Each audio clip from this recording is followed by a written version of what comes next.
Region 9 Board of Education meeting to order at 7:12. Call this regular meeting of the Board of Education to order at 7:12 p.m. All members present in person. Calling the Easton Board of Education to order at 7:12. Public comment. Being no members from the public, just had to give it enough time. Moving on to board member comment. Region 9 board member comment. I do have a comment. I would like to acknowledge that this will be the last tri-board meeting that Sarah Lieberter will be attending for Region 9. So I do want to thank Sarah for your years of service to all of our districts. So really thank you. And this will be one more Region 9 meeting. So thank you for your service.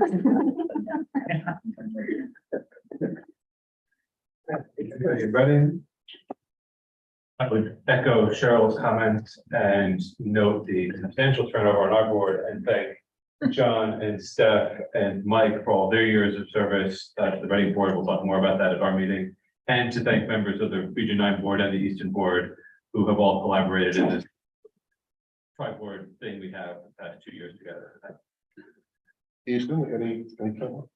I'll join the thanking crew. So thank Sarah as well. So really great serving with you in this capacity and the folks on the region or the Reading board on Easton. John is, this is his last board meeting. We did say thank you at the Easton meeting, but just wanted to acknowledge and say it's really been a pleasure serving with you. I think you're the one that like convinced me to join the Easton board. So maybe thank you now, but really appreciate your leadership. But also just like you've given so much to Easton students and your contributions with ELF and robotics and so many other things that it's not only what you've done on the board, but also what you do in town is greatly appreciated. You're here. Anything? Echo what Devin said. Okay. Yes, you are. Thank you, John. Okay. Jason, I think it's to you, but with respect to policy update, Shipman and Goodwin. So I believe Gwen Situin is joining us from Shipman and Goodwin to provide an update to the boards on policy. Yes, good evening, everyone. My apologies on getting set up, but I think we're ready to go and we have these 3 things on the agenda. And for the policy update, Gwen Situn is joining us from Shipman and Goodwin. And I will, Gwen, can you hear me? I'm just trying to work out what I'm going through. My microphone is probably out. I can hear you fine. Can you hear me? I think I can actually.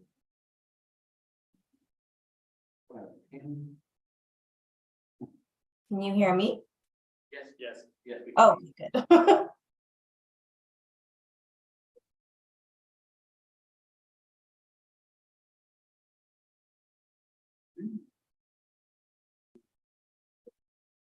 Recommendation. And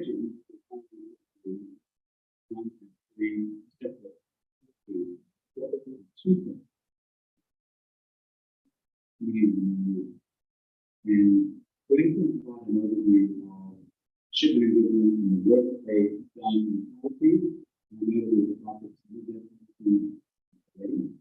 and then also a little bit about what suggested concepts would be an idea we have. But when you see the first slide, the overview of the Shipman and Goodwin menu. I'm sorry, Jason. I can't hear you. I hear you a little bit. It's very muffled. I'm going to come over closer to the hour. Yeah, I could hear before when I think the chairs were speaking. Okay. We good? How about now? Much better. Okay, great. And so can you see the screen at home? Yes, I can. So why don't you start by giving us an overview of your services for the good policy work that you do? Oh, absolutely. And I know some board members there are familiar. So I'm just going to do a brief overview and then hopefully we can go on from there. So as some of you know, Shipman and Goodwin operates a model policy project. I am part of the team that operates that project. We have between 5 and 6 attorneys that are focused on this project at any one time. We have, as you can see on the screen, 132 policies. At this point, we add them as needed based on legislative changes. And those policies are accessible to model policy subscribers through what we call our client portal. Once you subscribe, which all 3 boards do at this point, you have access to that portal, which gives you access to all of our current policies, the index of policies, a variety of forms. Right now, we have about 27 forms that go along with our policies. Most of them are connected directly to those individual policies, although there are a variety of separate forms that address issues that are not directly policy related, but are mandated in some other way. Most of our policies also come along with administrative regulations. So as you know, boards of education adopt policies. Generally speaking, the administration is responsible for implementing regulations if they are given the authority to do so, and it is necessary, and that allows for implementation of those policies.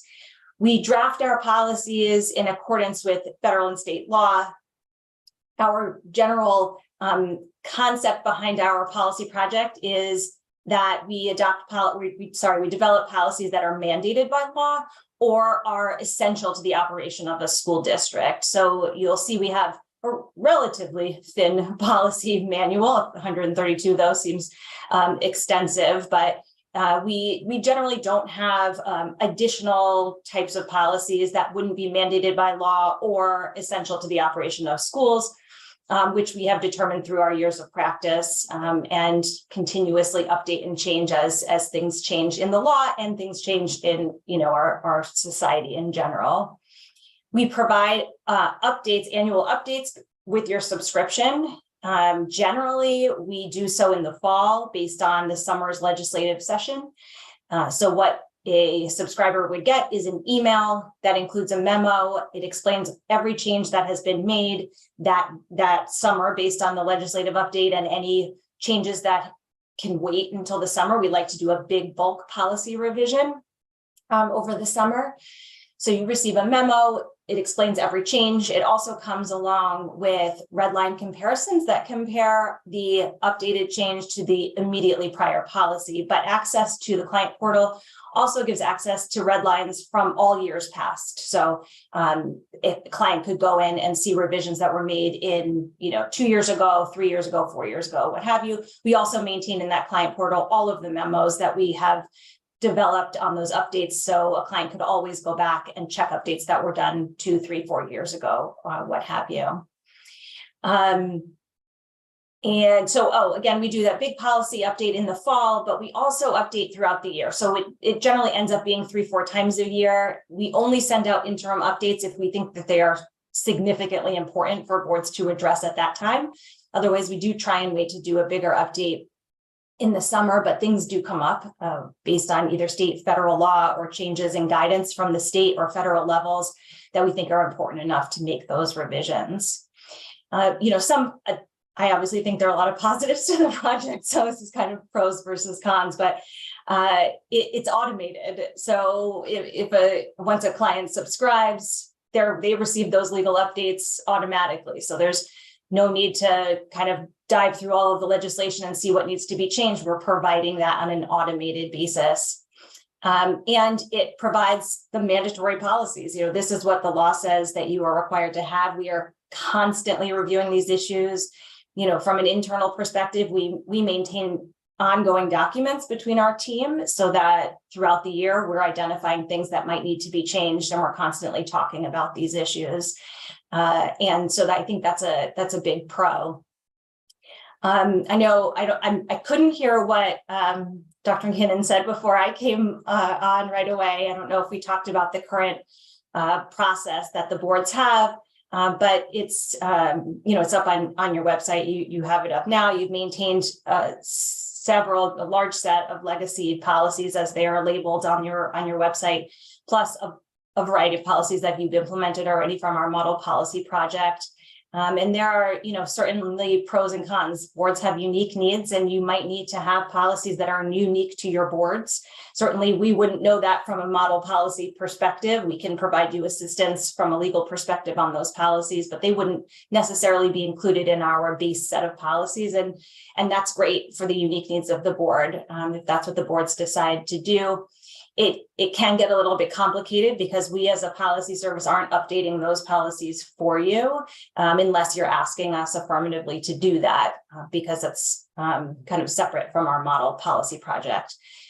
Sometimes we get concerned about overlapping policies and overlapping issues if we're addressing the same issue in two separate policies, or if there are possibly gaps in those sets of policies. So are we missing any mandated policies through those two sets that are currently there?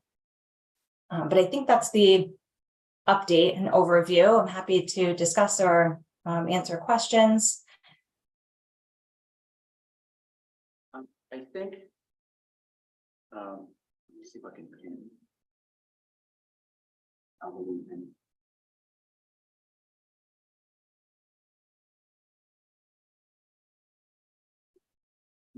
Seem to make when on one big view, there it is. You could also do hide self view. Okay, oh, that won't work. Yeah. Anyway, I think Gwen is being a little bit diplomatic as the board's attorney around the current system that we're in, where we have new shipment policies and what we're calling these legacy policies, which are policies we've had for many years that are basically in our manual that we own. And Gwen used the term overlap, but sometimes policies actually can conflict with each other. And she also mentioned gaps. And so when I hear gaps, I'm worried about, what policy is it that we should have, that we think we have, that we don't currently have. And I don't think we've made any significant progress since, since about last January, or maybe even before the last tri-board meeting. And it's because we're in this kind of area right now where we're stalled, right? We've got such significant work to do on the legacy policies. And we've brought in the new policies, adopted them, which is great. But you also spent time on adjusting those new policies as they came forward. But the train is still moving down the track. There are still legislative updates. There are revisions to the policies from last year that we need to make. In addition to revisions, there are also new policies coming out this October, right? Just pretty soon. And so what I'd like to propose is for us to do the following things. So I'm going to share the screen again. Okay. All right. And I'm wondering, Sarah, can you roll the TV forward, since now we're all sitting on this end? Let's watch the cords. Maybe we can get a little bit closer. Thank you so much. I don't know if that made a significant difference. Did it make a difference? Yeah, okay, all right, there we go. Perfect. That's great. Okay, so we're about to reconstitute some of our boards. I think that's good. Thank you. Some members are leaving. Some new members will be joining us soon. And during that time, you may be having conversations about who is going to be on what committee, and maybe the committees are going to stay the same. Maybe there's going to be committees. But as we move forward with that process, the 5 recommendations I have are really these 5 recommendations. Number 1, I recommend that we adopt all current shipment and goodwill policies as written. Now, I know we just did that, but that's old news. We did that about a year ago. So if we adopt all current shipment policies as written, then that brings us up to date. I recommend that we repeal all existing policies. We tried to keep them and then to go back and to kind of revise them along the way. But as you heard Gwen say, sometimes there's overlap and there's conflict between legacy policies and new policies.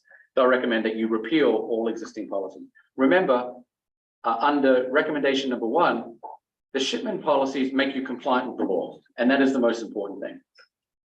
Number 3, I recommend that you rehabilitate the previous policies that you want to bring back as needed, right? So I know there are policies that are unique to Joe Barlow and the different schools. And if you want to bring those policies back, I think we should. I recommend that we amend the policy committee charge, which essentially is the policy committee shall work with the administration, and I've added, and council, to ensure the board's policies are in compliance with the law and district goals and objectives. And then number 5, I recommend the policy committee shall meet a minimum of 3 times per year, according to this diagram. So, we meet in October at the October tri-board meeting, which is now. I think we could use the October meeting to consider new and revised policies, because as Gwen mentioned, the new policies are released around about this time, or they're revised after the summer legislative session. So if we considered new or revised policies during the October tri-board meeting as a first read, and we really took our time to study what they are and to get knowledgeable and to give adequate public notice. By the time we have our January tri-board meeting, we can do a second read and adopt the new policies. Then during the January tri-board meeting, you could consider the legacy policies that I recommended that you just repeal. Now, you don't bring them all back, you may bring 10% of them back, but those are the policies that you feel like you need to have because they spell out something that is unique to our region. And you do a first read of the legacy policies in January. And then we move forward to the May tri-board meeting. And that is where you do the second read of the legacy policies. You bring them back, they're resuscitated. And then, as Gwen mentioned, towards the end of the year in May, there are also revisions throughout the year. And the revised policies that occurred during the year, you would do a first read then, and then the cycle would repeat. You would do a second read for the revised policies at the October meeting. So you have a jump on those revised policies for the beginning of the year, and then the cycle repeats. And then eventually you get to the point where you may not need to review the legacy policies in the January timeframe because you've identified all the policies that you want to commit to. So that's the pitch. I think there still can be some work that the subcommittees do in between these periods here. But I think this is a kind of a nice flow and a nice timeline that kind of flows with our system. Jason, I think I would replace the word legacy with bespoke, because that will include things that we're rehabilitating because they are specific to these districts and future policies that might want to be adopted for the purpose of our little arrangement here. Okay. Legacy suggests the one-time project that we get through, but I think there will be over time these divergences from standards that are applicable locally. Okay. Are we at risk of anything once we eliminate all the bespoke policies before we reinstitute them later, and opening us up to any risk? I think that's a good question for Gwen. I know that Gwen has looked extensively at the Region 9 policies during about in January, I think that happened. And so Gwen, I don't know if you heard the question, but the question was, if we adopt new policies and we repeal all the current legacy policies, and is there any risk there for repealing those legacy policies? Well, if you follow the process suggested and take all of our current model policies and adopt them, then you are legally compliant from the perspective of what policies are you mandated to have by law. You will have all of those policies. That's how we operate the system. I have not reviewed all of the currently titled legacy policies for all 3 of the boards, so I can't speak to every policy that exists outside of our model policy project. But we have we've designed our model policy project so that a school board could adopt all of those policies and be legally compliant. The additional policies, I can't offhand speak of anything that would be outside of our model policy project, but be mandated by law that would put you at some risk unless there's something unique going on that I'm not aware of. I would certainly need to look at all of those to make a very clear judgment on it. But that's how our system is designed, so that you have all of those mandatory policies. Where? Sherrod, I was gonna say, Sherrod, I think the answer, as far as these sort of policies that might not be legally mandatory, but are locally customary, there's a risk that, yeah, they'll go away and there'll be a break in custom as a result. But I think it was concern over that risk that was partially at play for grinding the process to a halt and getting us where we are. And so I think that if you were to say, I'm hitting the reset button entirely and I'm adopting these policies for the purpose of being legally compliant, and I'm acknowledging when I'm doing it, that I'm also letting go a whole bunch of things that are locally customary, to the extent any of those are critically important, they will rise to the surface immediately. And if they don't, it's evidence that they never were that important. And so I think that if we allow the legacy policies to drive the process, we'll continue in mud like we've been for the 6 years I've been doing it. Looking at it the reverse, Yeah. if we don't do this, are we at more risk because there's gaps that we don't necessarily are not compliant with? I don't think there are necessarily gaps that we're not compliant with. I think last year's efforts brought us more or less to date. There are revisions and updates that constantly come that are constantly going to have to be worked on. The greater risk in the current climate is we have policies that may be cross-contradictory across boards, which give administration to a conflicting direction, which I don't think is fair to them in doing their work. But from a pure legal compliance perspective, I don't think that we're in any worse shape than we've been in the past decade. So do we have a list of the model policies? Like, I'm looking at our website where I can see the list of policies at the top, and then there's like a list of legacy policies. So I'm just trying to understand which will stay and which will go, because there's some that are on the list potentially that are in the legacy bucket that I would be uncomfortable with just repealing without actual discussion. Do we have like a delta or what they're gonna give us as standard and what we have like? I think you're about to that's see the it. work we're supposed to do in between now and January. But, so we want to vote on it tonight. This Well, would we just- do the first read tonight and then the second read in the interim, or do the work in the interim before the second read.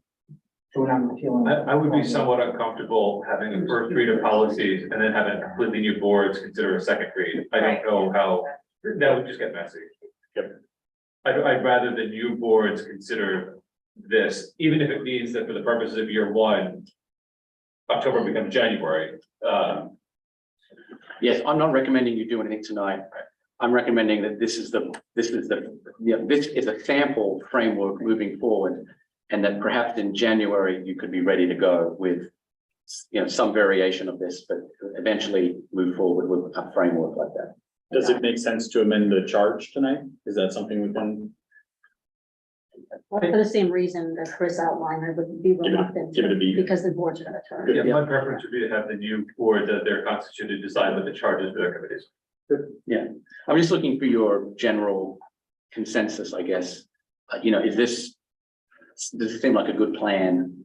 And if it does, then we can start having those conversations at, the board meetings in December and so on. Are we still recommending 3 different policy books all starting from the same baseline as part of this? Well, my personal preference would be to work out a solution where we have one policy book, but we still have policies that have, the Reading Public Schools, Region 9 public schools, but we all have the same policies. So we all have the same policies, but when someone goes to them, they see the names. I was talking about this with Gwen today. She still believes that we need to have a policy that is unique to a particular school district. So it would be the Reading Public School policy. And those policies should be named, but hopefully we have one manual.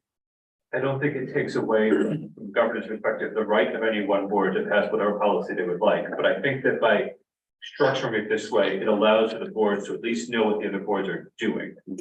And so some sort of divergence would have to be somewhat intentional and unnoticed to everybody else, so that we can say, well, you know, in Easton, we have city water over here, so we have a policy that's specific to this, but in Reading, they don't. Okay, we can acknowledge that that's some purpose of deviation. But as a general matter, when it comes to just complying with the law, these policies are applicable to 169 districts, you know, all the same. I mean, theoretically, with the way this timeline works, Jason and Gwen, the way I understand it, right, we could always, starting point could be January, right, and then the cycle just continues every time that the trial is, right, essentially, and then you'd have this kind of cycle of where the second read would kind of perhaps overlapping with the first read on the legacy or bespoke policies would perhaps address the gap that we talked about earlier, right? That's kind of the way I see it. And the devil in the details is the maintenance. Like what you're talking about is like, how do we get to the point where we're all up to date and we're operating as efficiently as possible? But it's how do we stay at that point? Because otherwise we're on track to getting right back to where we were before a couple of years ago when we had a bunch of policies that were from 1997, which is not great. Right, so how do we get to the point where we have a workable, sort of scalable way to stay on top of this? I think this is a really good proposal for that, and makeup of the boards can get behind that. So once you reset, Gwen talked about this, but once you reset, they provide you with kind of a quarterly revised list of policies that are redlined. So these are the policies you currently have. And these how they're slightly changing. And so it's really easy for a committee to say, oh, okay, I can see this policy, I can see the revision according to the statute of the law. And if this is a minor change, this is a significant change. But you're not, you know, you're not going back to 1997, right? You at that point, you're up to date and you're really just going back and looking at quarter by quarter. Right. And then it's just the maintenance of the bespoke policy that may be either bespoke to all three or bespoke to a single district. Right, right. Do we know how many legacy policies there are? I mean, I think it depends on the district. even It's about 15 or 20 in Reading and Easton, and about 3 or 4 times that in Region. Yeah, Region9. Is it possible to? No, that's not terrible. Right. Is it possible to have the policy committees, and I don't know, since we're reconstituting them, recommend some legacy policies to retain? When we do That's how we the got first here. read? Oh, okay. Yeah, I think it's hard because I don't know. I think it's a good model. It's just like, what are the model policies? Because there's stuff missing, right? But we don't know they're missing, or we would have probably corrected it. But we'll know it's missing once we see the list. Is that fair? I mean, I think it's a good, I feel like my understanding is we're not supposed to take action tonight Right. on like adopting or rescinding bespoke policies. But our goal would be in January, we would have the list of potential replacement policies that would update all of the policies, and we would know what we're rescinding if we go in that direction. But we're not making that choice tonight. Right. I appreciate the pattern of repeal, adopt, revise that, and I think it doesn't seem like we've had that rigor, that structure, and I think that's really smart to think about. Really just have a calendar for policy. I do have a concern about the order of repeal all existing policies. I mean, adopt all the current Shipman and Goodwin policies, then repeal all existing policies, and then rehabilitate, because in this timing, there could be months where the policies that need to be rehabilitated are not in place. And that was part of what we all were trying to address in the process that we went through last year over the 12 or 18 months, so that we didn't have gaps. And it was imperfect because, as you can imagine, there's so much information and the policies are changing, some of them like in real time almost. So, and I can think of some very specific examples where there were policies repealed and no new policy is still in place. But there should be, and that's been now a long time. So I agree with this recommendation, but I think the order, we should think carefully about the order so that we don't have gaps, because there's months potentially of gaps between rehabilitating and having repealed everything. Do you think it's worse to have, because that was my concern, do you Yes. think it's worse to have gaps or worse to have conflicting policies? Because if we don't do the repeal, it is possible that some of the policies we leave in place may conflict with the shift, the standard set. I would defer to Gwen because, yeah. Gwen, any thoughts on that? Well, if I'm we- sorry, can you repeat the question? What's worse, an instance where you have conflicting policies or lack thereof, right? So what prevails in that instance, right? What's the greater risk to any Yeah. given dis- Mike, you're gonna get the classic answer, which is it depends, right? It depends on the topic. It depends on the topic that you're talking about as what the risk level is. So just by way of example, if you don't have a student discipline policy at all, and that's your gap, that's a high level of risk, right? Because you have no rules surrounding your student discipline process. Now, I'm literally, that was an example. I do not know what if any gaps exist, but that is more of a concern than having two policies that both talk about discipline and we have to work through them. And again, by way of example, like it could be a variety of different things. I don't know the gaps there, but that's a concern. I get most concerned about we call them kind of the high use policies, right? What are the policies we're relying on most often? And that's certainly one of them. I think of things like student records. That's a very important policy to have, all those notifications, your non-discrimination policies and procedures. We wouldn't want conflicting procedures, but I'd rather have some procedures than nothing at all. I guess to paraphrase some of our board members' concerns, as well as what you're just saying, perhaps the ordinal would help, and or completing second reading before the repeal starts, right? Or have the second reading in conjunction with the repeal of the legacy or bespoke ones. Or even just be able to identify what the two differences are, right? Yeah. Gwen, are we concerned that the legacy policies conflict with the 127 that you have noted that are part of the shipment booklet? It's certainly possible. Again, I haven't looked at all three boards' legacy policies, so I can't say for definite, but it's certainly possible that exists, overlap in some areas, but I don't know the answer to that question. Okay, thank you. I think some of the other policy committee members speak up, but I believe a large number of some of the legacy policies are around things like transportation, which were more complex than a standard model policy for one district because there were 3 districts. So some of the legacy policies are around issues like that are specific to all of us. We deliberately withheld changing business, finance, and transportation because we believed at the time, I think still believe, that that's worthy of a conversation amongst the boards, understanding exactly what we're doing around finance and transportation. Things like what's an appropriate transfer limit, what's an appropriate distance for busing. I don't think that the busing issue is the tri-board problem. I think it's just an operationally, we want to make sure that if we're adopting a policy, it fits with the nature of our community and isn't just purely off the shelf. And the same with respect to business and operations. We want to just make sure we're on the same page. So for expediency, when we were getting this first tranche of policies through, we withheld those with the expectation that in the second tranche, we would review those and bring those forward. And we know what happened or didn't happen.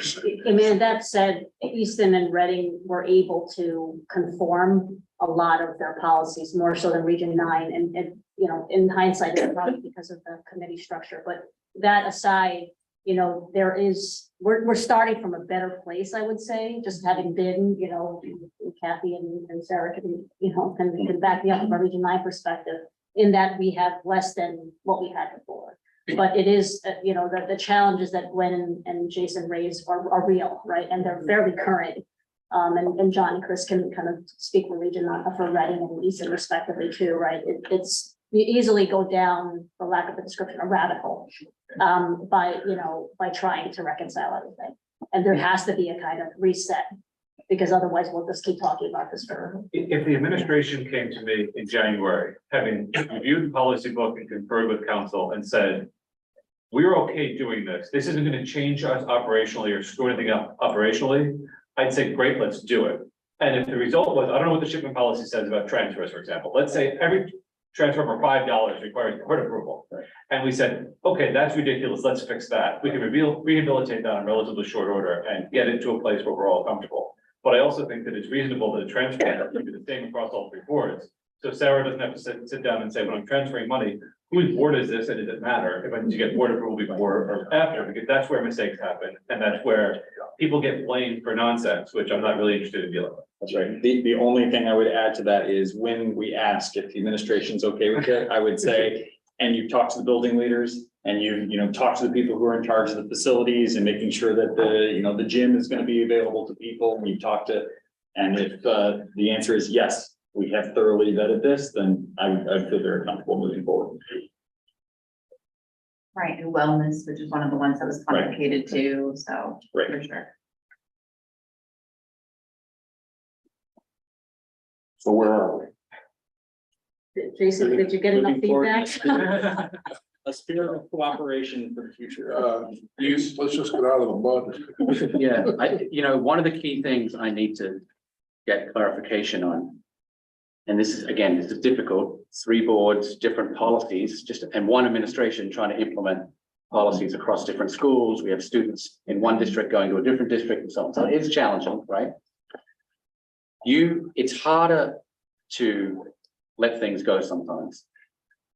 It's probably much easier for us to adopt the shipment policies and repeal the legacy policies in the same time zone.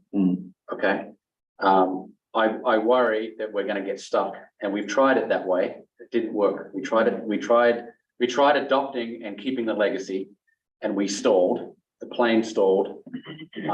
I think we should try the other way, where we adopt the Shipman and Goodwin policies and at the same time repeal the legacy policies, and then have a good plan to identify the policies we need to bring back immediately And just as with our own personal touch. as a timeline perspective, if January is going to be the first read of both of those things, and May is the second read of both of those things, that's almost ideal timing, as much as if there's a policy gap, that gap is going to exist for the last 3 weeks of school, before you can then have a curative action over the summer if something substantial is raised. It says, oh no, we don't have a Title IX policy anymore, which obviously isn't going to happen. Yeah. But there's opportunity to fix, well, the schools are closed for the summer. That's interesting. Yeah. You If I can even, may, yeah, if that was going to be what I was just going to add. That by the second read happening in May, we generally recommend these kind of full sweeping policy revisions happen for the start of a school year, or the very end of a school year, that then becomes effective at the start of the next school year. Not only does that allow you to do what was just said, and that is to take a look at those legacy policies and see what you want to immediately bring back, but it also gives proper notice to the public and to the school community in the event that things are changing. Now, I don't know that a ton would be changing, because you have adopted a good number of our models already. So that's another thing to think about while we say this is big change. You have adopted a good number of them. Agree, there are, those big issues. Transportation is a big issue. Those are things you're going to want to look at. But I don't think there'll be a massive shift, but that's a great timing. So to move that kind of up, as you're not doing it now anyway, so it would be that January to May. And you can make them effective August 25th or something like that. Exactly. Not in May, and that gives everybody 90 days to pass. yep, Okay. that's I brilliant. think that was last. So what I heard you say is, let's see if I can do this right now, is this. I heard you say we're going to like that, like that. We're going to done. Fairly change first. Hold on. Let him go. Second read. Second read. So this is what I heard you say, essentially. Something like that. Get rid of this. Get rid of that. So I heard you essentially Yeah, I think that's, say something like that. that's the year one model, and then in October you adopt changes at a legislative session, and then you start the flywheel from there. Right, okay. So this is. Hold on, 2024. moving back over here.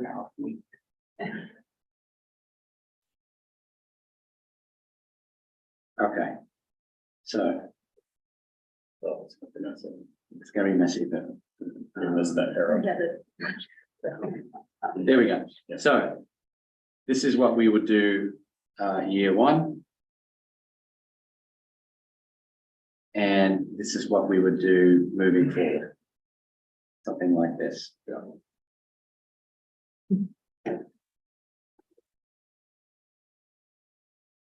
Right? Yeah. We just moved that. So that is, Yeah, it's pretty good. but it's generally something like that, right? Where does the repeal fall? That's the legacy policies.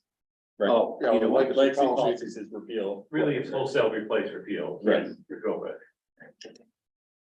So. But you don't sunset them until school's out, and so you have 3 months, 2.5 months to fix 7 it. months, because you're starting in January. You have 7 month notice to. Oh. Okay. Well, Something like that. So repeal would be on the left. Yeah. Oh, I see what you're saying. And I would change legacy to bespoke. Yeah. Okay, Cool.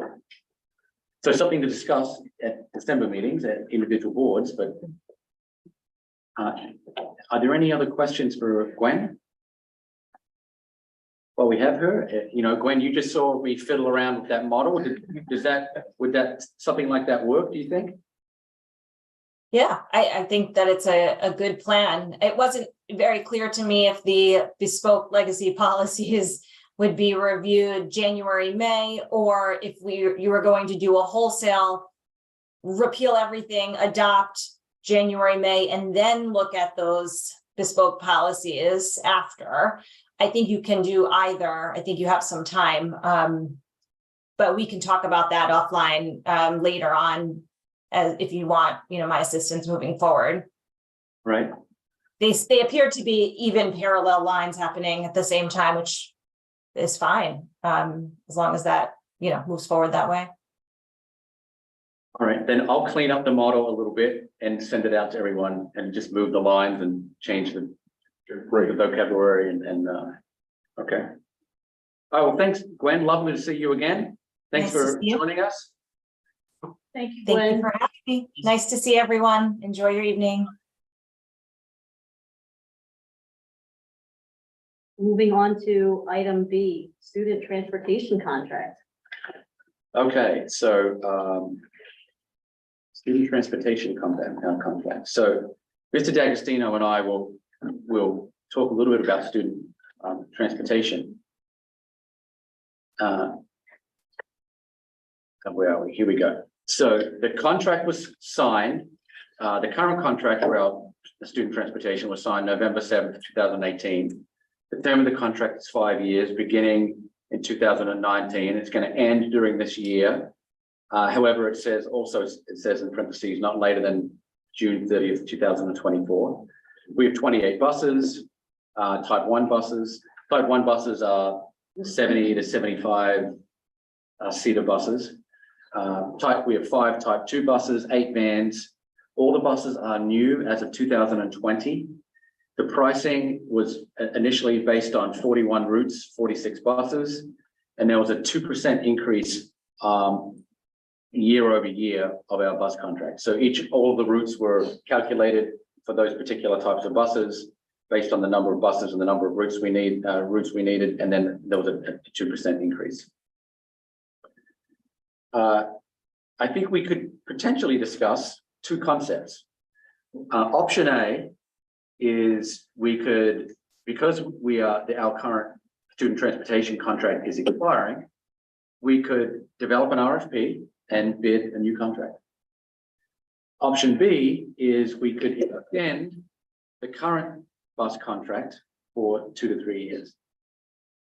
And so some key points: board membership changes this November. Boards shall appoint new members to the transportation committees prior to the January 2024. I think, or possible recommendation is that the boards authorize the administration to discuss the terms of a contract extension with First Student, who we are pretty happy with, and present these terms to the Transportation Committee in January. And at that point, the Transportation Committee can consider those terms and make a recommendation at the January 30th tri-board meeting, whether we should proceed with a contract extension with new terms, or at that point, go out to bid and do an RFP.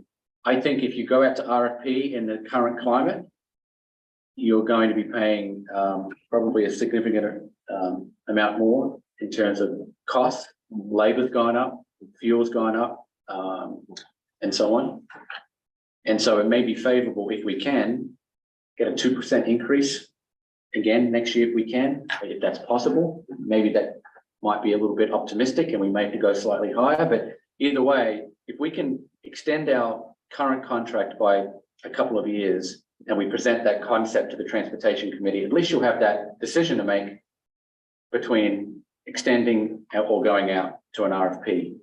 And of course, during those conversations that we have between now and when the Transportation Committee meets and prior to the tri-board meeting, we might be able to use some preliminary information during our budget deliberation. So when we present our budget to you, we'll have at least a concept of what that looks like, rather than a really soft number. So that is kind of the 2 slides I had for transportation. And Mr. D'Agostino had a couple of slides as well, but we kind of crossed in the night, right? I did my slides, you did your slides. So is there anything else you want to add, Mike? Yeah, so again, the term as Dr. McKinnon stated, but what I did want to kind of note is bus ridership is kind of up again, come out of the pandemic when we had virtually no one on the buses, and now we're getting high demand for our buses again.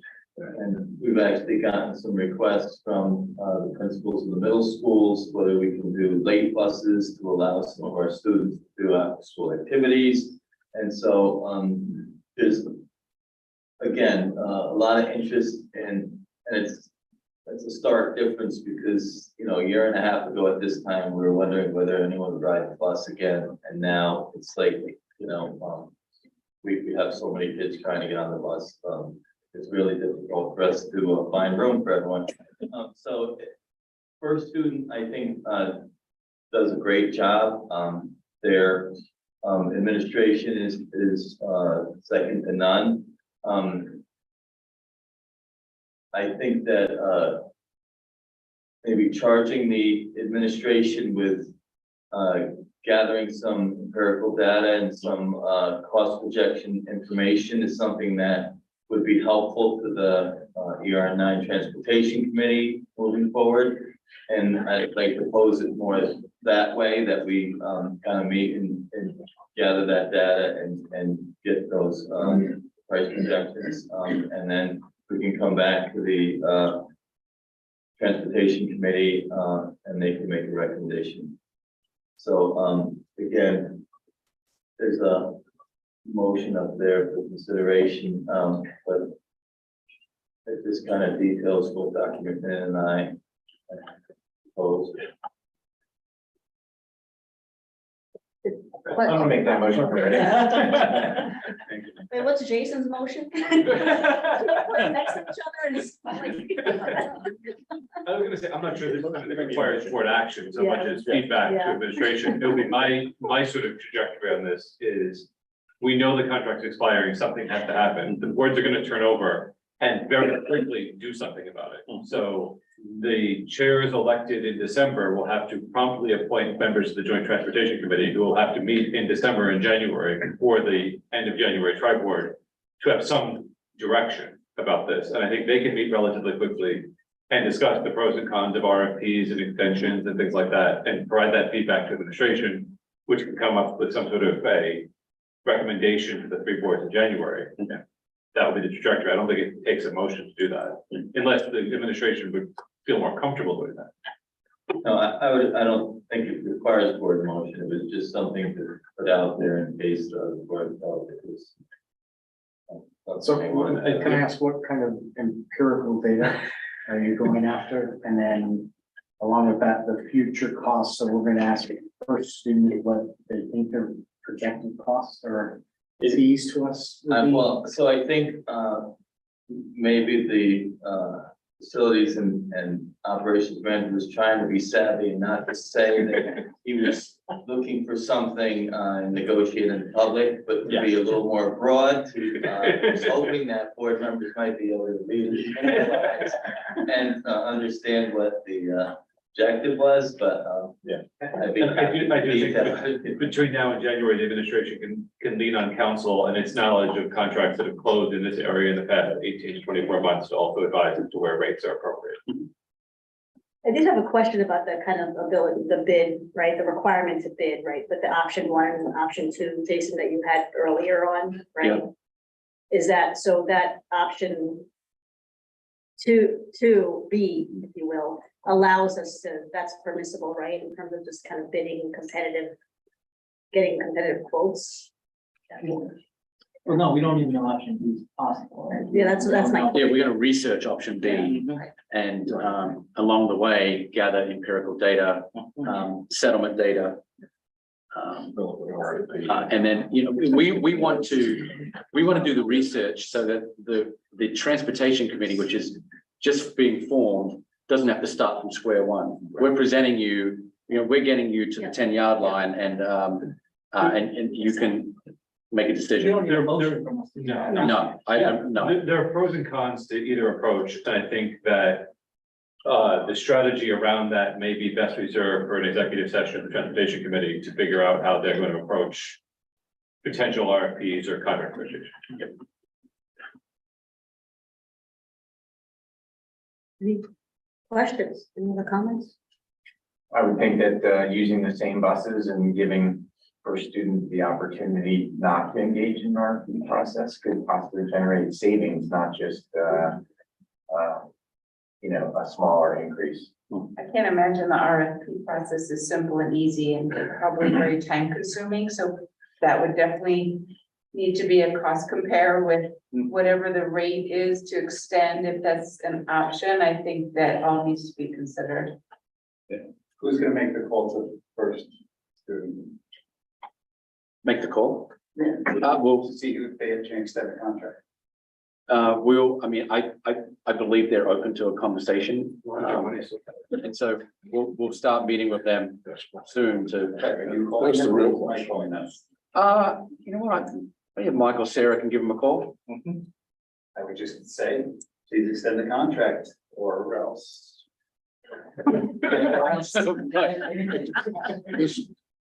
This will be called extending the winning bid.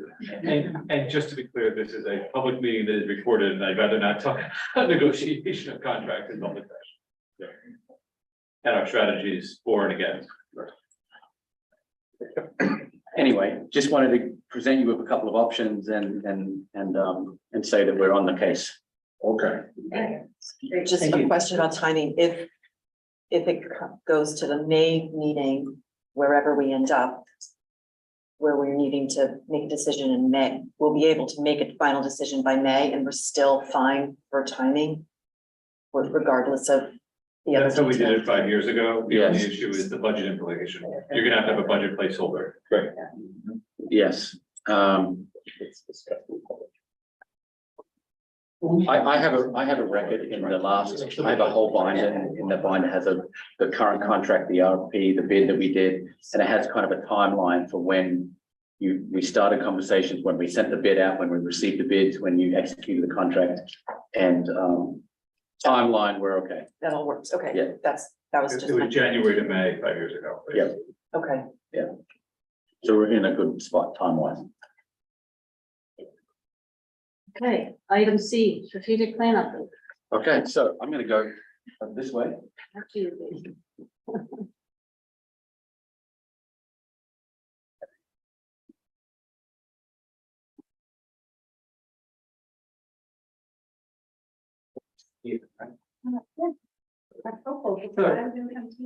So Catherine Max, everyone, our new Director of Special Education. Housed at central office. We literally built her office out of a storage room. We wanted to have her. I know she attended a couple of meetings, but we wanted to talk a little bit tonight about our special ed strategic plan. So as you know, we started developing our district-wide strategic plan in 2022.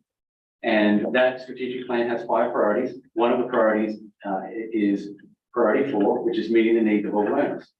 And in that priority, it talks about meeting the needs of students in the gifted and talented arena, students who are struggling, and students who have special interests. We wanted to craft a special education strategic plan specifically for our students with special education needs. And so probably in the spring of last year, I brought in an outside consultant and we started conducting focus groups with that outside consultant with all staff, both paraprofessionals, teachers, administrators, and we were asking essentially, how do we make special education better? We also conducted focus groups with parents as well, and we asked a lot of questions. We took all that data and essentially I crafted 5 main areas, action steps, priorities, and some draft action steps under each priority, and had a framework ready to go. And I used some part of that framework to move us at the end of last year during our May meeting in particular, where we talked about we need to restructure special education. We need a director of special education. We need a supervisor for each district. We need to centralize special education. And we crafted a plan. And so I did a lot of that work before Catherine arrived. And now that Catherine is here, we've started to talk a little bit about kind of what the focus group data looked like, what the broad priorities were, and then we started to discuss the action step and whether you agreed or disagreed with the action step and you had ideas of your own. So this is our special education strategic plan, and the goal of it tonight is to give you an introduction as to the major areas and talk a little bit about next step. So if you can see across the top, this is our strategic plan site that has our strategic plan for the entire district, and we've added the tab on the right-hand side that says special education. And we believe that special education is not just about meeting students' goals and objectives, but really making sure they reach their greatest potential. And so our strategic plan has to reflect those values. The 5 priorities are leadership and systems, community and family engagement, learning environment and special programs, operations, and promoting high expectations. I'm going to talk about the first one, and then I'm going to turn it over to Catherine, who's going to talk about strategic priority number 2. I have a little bigger. Oh, you want to share that? No, for you. Oh, no, I can, no problem. Okay. All right, so for priority 1, leadership and system, you can see here that we have 7 action steps, and each of those 7 action steps have additional actions, right? So number 1, conduct a search for a special education director. So we've done that already. You can see that that action step is 100% complete. And so we did a job description, a posting, we searched 5 candidates, and so on. We centralized the director of special education. We moved that office to the central office. The goal 1.3 is to increase the distribution leadership over special education services. But we don't want just our special education administrators leading in this area. We want to actually increase capacity and have our principals and assistant principals take on some of the responsibilities and really get to know our students in buildings and work collaboratively with our special education leadership. We want to provide a lot of training. And one of the things we talked about was hiring an IEP coordinator that actually works in each of the buildings that can help facilitate all the PPTs so that we allow our principals and assistant principals to be more engaged in the process. I don't necessarily want a principal sitting and chairing a PPT meeting and worrying about procedural safeguards and all the steps associated with a PPT meeting. I want the principal to be present at the meeting and act as a team member. And so an IEP coordinator does free up Catherine and the supervisors and the principals to be members of that team, rather than focusing on the minutiae and the steps of a particular PPT. It also allows that, or ensures consistency and compliance when we have one coordinator overseeing all the PPTs or most of the PPTs in the district. Goal number 1.4, we want to create a special education PLC. And basically that means we want to create a group that's focused on researching and identifying the best practices in the field of special education, identifying barriers that diminish student success and access to services, and create a professional development learning plan so that we're training our special education teachers in best practices as well. We want to audit existing structures to make sure that we're maximizing student outcomes. We want to increase staff collaboration in student placement decisions for the following school year.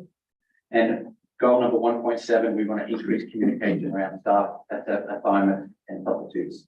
And so all of those things have time commitment values, and we've identified whether they're happening in year 1 or 2. So Catherine's going to talk a little bit about priority number 2. So thank you, everyone. It's nice to see you all again. The second priority that really rose to the top in all of those focus groups and the work that the team did in the spring was communication with families, partnership. So you can see here, it's much bigger up there than it is down there. No, it's okay. You can see the first one is about increasing and improving communication between education administration and all of the other stakeholders, whether that's teachers, whether that's family, the community. We'll develop a communication plan to make sure that we have those touch points. And we are going to develop a survey that we'll give to parents following each PPT so that they can give us feedback on their engagement in the process. The questions are, I felt like a valuable member of the PPT team. I was aware of proposed changes. I got what I needed 3 days in advance. I understand the plan for my child. Really high priorities for parents walking out of those meetings, that we want them to have been a full partner and understand everything that just took place, that they are coming in with information and they can participate fully. We've already established regular communication between the case managers and the parents. Make sure that each parent does know who their case manager is and who they should reach out to, etc. So just increasing the communication overall, strengthening those partnerships. The second one is, this is a different survey. This is about finding out from the community what are the topics that families and parents and guardians would really like us to present some information on, some workshops. We will, put a schedule out for those over the course of the year and invite everyone to attend if they can. The third one is about, again, communication, putting together a website with resources for families. So if there's a place for them to go with their questions, information that's been updated, for example, our independent educational evaluation guidelines should be posted very readily for people to refer to, etc. There's lots of good information out there. We just like to bring it together so that parents can go online and look at it on their own. And then again, continuing to build those relationships and partnerships between the families and the school. So this has to do with overall embracing a vision that we all work together. We're all partners. Parents are equal partners in each child's planning and placement team, and also for the staff to be empowered to use their professional judgment, come to the table with all of their background knowledge, and know that there's plenty of room for clinical judgment in considering the child as a whole and the family as well, being part of that full team so that IEPs and plans, eligibility determinations are made with that team mindset. And we're always thinking about what's in the best interest of each child. So priority number 3 was looking at the learning environment and special programs. We want to make sure that our IEPs represent a blueprint for success, not just a list of things that we need to accomplish in a year, but truly reflect the goals and objectives that students need to master, but also reflect what all students need to master according to state standards.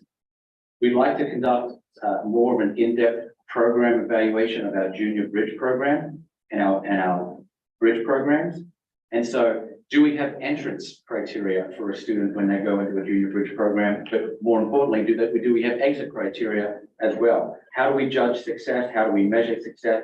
How do we build increased collaboration between all the stakeholders in that particular area? We want to design a framework for best practices around services that support inclusive education instruction. So, in other words, developing a list of what are those best practices and high impact instructional strategies that we should use in a special education classroom. So we identified those for every classroom. When I talked about this at convocation and some of our different SIP meetings. Now we need to develop a set of look-fors for what high quality special education instruction looks like as well. We need to take a closer look at our pre-K programs and look at class size, look at whether we are currently staffed adequately in our pre-K programs. We need to partner with our Birth to 3 program to determine the pipeline and students coming up into our pre-K program. We heard a lot of constructive feedback from our pre-K staff saying that they're being pulled, they're not in their classrooms, they're being pulled to substitute from other areas. And so we want to ensure that we come up with a plan to make sure that we are having staff cover their classes and so on. And we talked a little bit about this during the last budget cycle. We do need to look at a program for our 18 to 22 students and look at those students who are currently transitioning into 18 to 22, but also develop a vision for what the program looks like to the future and identifying key partnerships as well. Okay, take it away. Sure. So the fourth priority bucket is operations.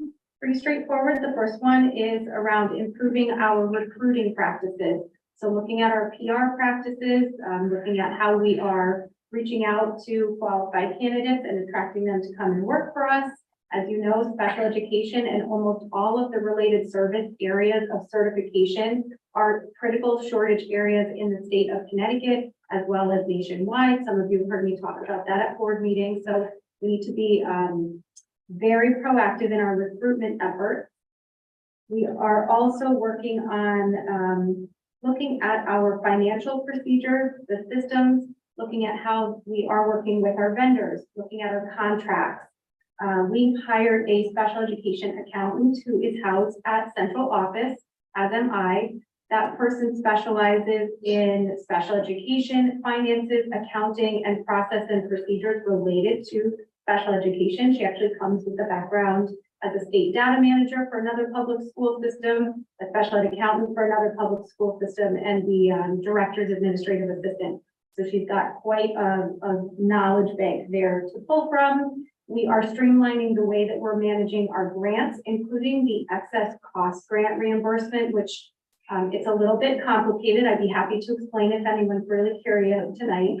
But there is money available to the state when a student's cost under special education exceeds a certain threshold. It's 4.5 times over per pupil. And I think centralizing that one accountant position, she's able to track individual students much more thoroughly than was being done when that was splintered amongst 3 different districts. So that's not the only grant that we're working on, but that's kind of the most complicated grant that we have money that we're entitled to, but only if we file for it properly. So it's really important. Having myself housed at central office means I can work more closely with Sarah is our Director of Finance and Operations in the full central office team. That's been really helpful. And that just leads into this third priority area here, which is making changes to the central office, literally so that I can be there and also the accountant can be there and be full part of the central office team. So we actually already did that. That's 100% accomplished. Mike and I built your office this summer. I know, I appreciate it. So, yeah, and I'll be moving in No, there hands off. sometime. No, no. So priority number 5 is really the idea around promoting high expectations for all students. And we thought that this was really important. So we want to look at our gifted and talented identification criteria. And we want to build consistent practices in the development of IEPs that are individualized, that focus on meeting their goals and objectives, but also rigorous and support student achievement as well. So there's certain criteria that we have that is kind of related to that area of 5.2. So in conclusion, this is our strategic plan. You've seen this website many times before. It identifies the priorities for the district. And we have now added the special education strategic plan, which are the set of priorities that you see here that we've just talked about tonight. Our next step is to develop a survey and now socialize this special education strategic plan with our community, in particular our special education families, and essentially say, we met with you in the spring, you gave us a lot of information and feedback around how we can improve. We developed a strategic plan based on your input. Here is the strategic plan. Can you please tell us, is there anything missing from the strategic plan? Is there anything that you said during the focus group that you don't see reflected in this plan? Please tell us what that is so we can add it. And how do you feel about this plan? Do you feel like this current plan captures all the conversations and the ideas that you've had? And so I think doing that around about this time, we obviously had to share this plan with you first. But our goal is to start talking about this, to send it out, to do a survey, and to fine tune this strategic plan as we move into the January budget period. And with that, we can take questions about our special education strategic plan and our next steps. So is it your goal then to get that feedback and to develop that plan to inform the budget process come January, February? Yes. Yes. Are there any changes to central office? So the first look will be January when we all reconvene? Or is that, you're not sure yet? And I don't anticipate any changes to special education, central office next year, related to special education anyway. We do need to discuss the human resources manager position with the retirement of our beloved Vicky Cram.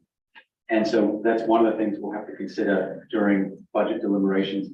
We know what we budgeted next year for what that decision looks like. And we're going to have to meet with our team and talk about what does Vicky Cram 2.0 look like moving forward. Catherine?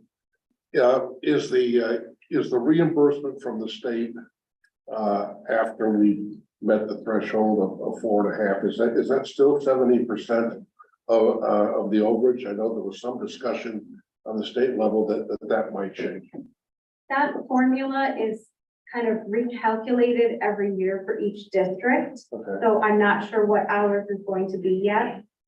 I wouldn't even want to guess at this point.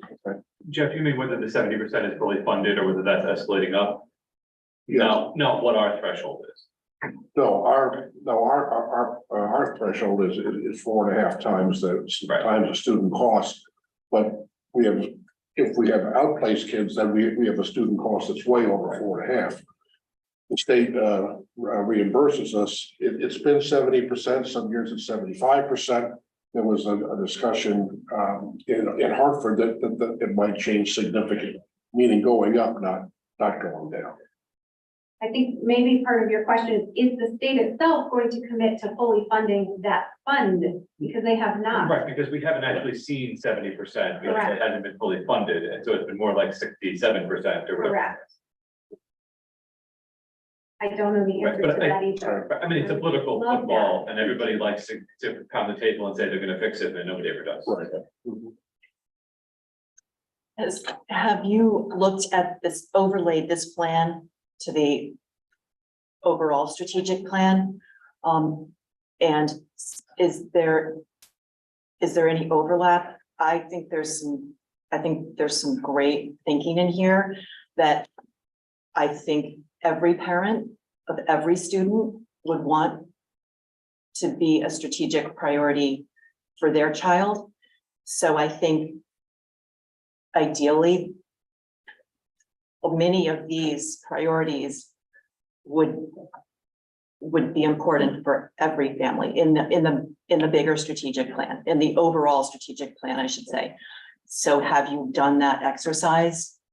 Well, priority 1, high quality teaching and learning certainly aligns to priority 5 that you see here. Priority 4 in our strategic plan, meeting the needs of all learners, certainly applies to all 5 categories in our special ed plan. One of the priorities in priority 4, meeting the needs of all learners, was actually develop a special ed strategic plan. So we're basically taking that and following that line and saying we need that plan now, because that's one of the things we said we would do. In our strategic plan, we also said develop a communication plan, develop a curriculum plan, develop a special education strategic plan. So we are following ahead. This is a commitment that we made in our former strategic plan.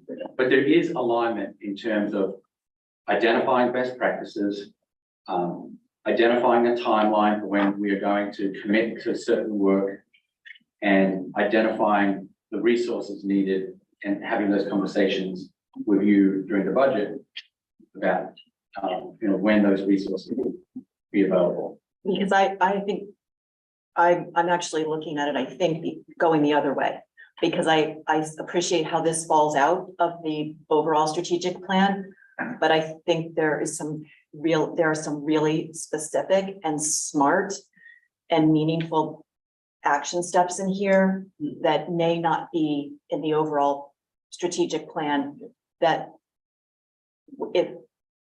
maybe should be. For the discussion, I would want to caution everyone that although there are some very specific things in the special education plan that can absolutely apply across the board, like strong school family partnerships, I wouldn't want it to be perceived that just because it's only outlined in such specificity for special education, that it is not happening already in the broader school community. This really came out of those focus groups as high priorities for special education families. But it is a good point to take a look at that and make sure we're doing what we want for everyone. Because I think what you just said is a risk. I see. That's good feedback. That line of discussion made me think back to something we discussed in our last meeting, Jason, about instructional strategies for meeting the needs of high need students whose assessment scores have not been in keeping with the rest of the student population, and whether a similar framework would be helpful for addressing the needs of that population, for which there might be overlap with the special ed population, but they're also not, it's going to be a Venn diagram. And to carry those families along in the same sort of careful way that we're considering that. And we already do that. So what Chris is talking about is that we have our strategic plan, then we have our district improvement plan and our school improvement plan. And the district improvement plan and the school improvement plan really have specific observable metrics around student achievement. And those plans are achieved through high quality instruction and through the focus on student growth and identifying strengths and weaknesses and identifying how a student needs to individually grow from this point to this point. And that is, a key focus, particularly with students in special ed, because some of our students in special education, not all, are often the students who are hovering around goal level, or approaching goal, maybe they're not quite at goal. And so our strategies are aligned to getting all students at goal and all students to exceed goal. So we don't just want to get them to goal, we want to make sure they meet their full potential. And that's why we identified priority 5, which is promoting this mindset of kind of high achievement as well. I'm just suggesting that special education students are one cross-section of the population, high need students are another, for which there's some overlap, but making sure that we're looking at it through both lenses is going to be helpful for more students than just the. Oh, right. I just have a quick question, with regard to transportation for special ed, because I know it's a significant cost. And is that included in the special ed budget, or is that a whole separate section of the transportation budget? So the answer here is yes. It is It is included. it is part of, it is transportation, Right. but we separate out special education. So one of the components of our transportation plan includes special ed transportation costs. And then working with the new accountant has been very helpful to make sure that we are really capturing each one of those for every student. And just- Aligning back to the excess cost. Just for student and or special ed transportation? Some of it. Yeah. But not all. It depends on the child and the need. Would you like to speak to that a little bit more? First two handles are in district special ed transportation. And we have a cooperative arrangement with a regional provider. Help us find a cost for transportation for our outfit. Yeah, because I know it's pretty significant when you look at it. Question on the IEP coordinator. So is that per building, one per building, one for the entire, all 3 districts, and then they, okay. One for all 3 districts. So that ensures if you have an identified student that, say they started, Staples, they can follow all the way through theoretically, right, through Keller, through Harlow. They could, yeah, they could theoretically. And that'll be coordinated there, presumably, hopefully won't be any gap. That's a lot of students for one person. So it's unlikely that this one position can chair every single PPT in all 3 districts. Both from the sheer volume of PPT meetings we're scheduling and also logistically, we have to hold some concurrently, but the person will be doing, at this point, approximately 1 day per week in each of the 5 buildings. There's 5 days in a week. That worked out really well. And then, of course, wherever the volume is high, we might shift that person's scheduling to where the volume is high. But I do anticipate that the supervisors will still be chairing some PPTs. And then, of course, I'm involved as needed as well. How has the buy-in from the principals been on being present in those PPT meetings? I think they are looking to be more active in, embracing all of the students in their building and understanding what's going on in their plans. Sitting in that meeting is really key to getting to know those kids. So I'm not sure that the principals are going to be able to be scheduled into every single PPT again. We have a lot of scheduling constraints because we have so many right now. But that's the goal. And I think they're looking forward to that and wanting to know their kids better and be part of those teams actively rather than hear about it from the sideline. The IP coordinator, we've hired that person. Person hasn't started yet. Our goal is, what's the start date? November 16th. November 16th. So when that person gets here, obviously we'll start scheduling the IP coordinator to be involved in more PPTs, and then we'll gradually start moving towards that vision of getting principals and assistant principals more involved in the process, but not owning the process in terms of running a meeting. They're more just present, being member of the team. So that's the vision anyway. We're moving towards that. And the press release for that IEP coordinator. That they haven't published yet. Oh, but we haven't sent it out yet. So stay tuned. That's going to be part of the press. Person has not started yet, but we have found someone. And we'll send that. We'll get a press release out to you soon.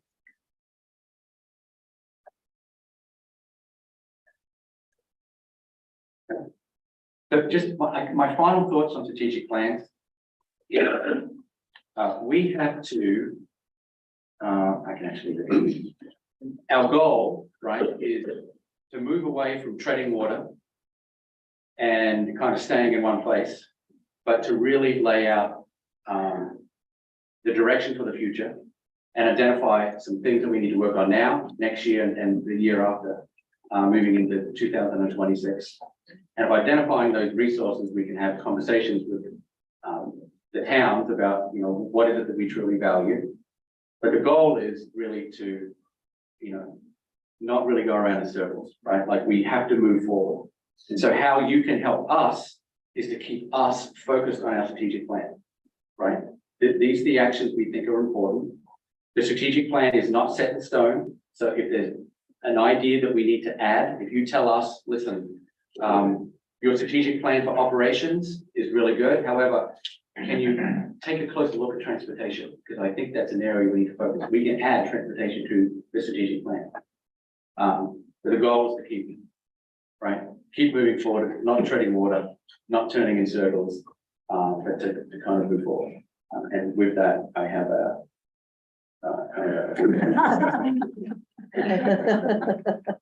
because we are happy about what we're doing, but we're just sometimes not as quite as productive.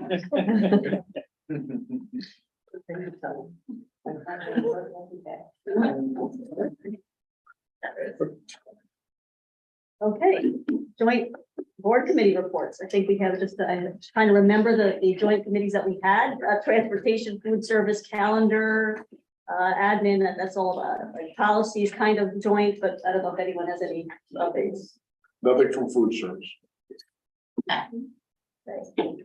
Hearing none. Region 9, can I have a motion to adjourn? All in favor?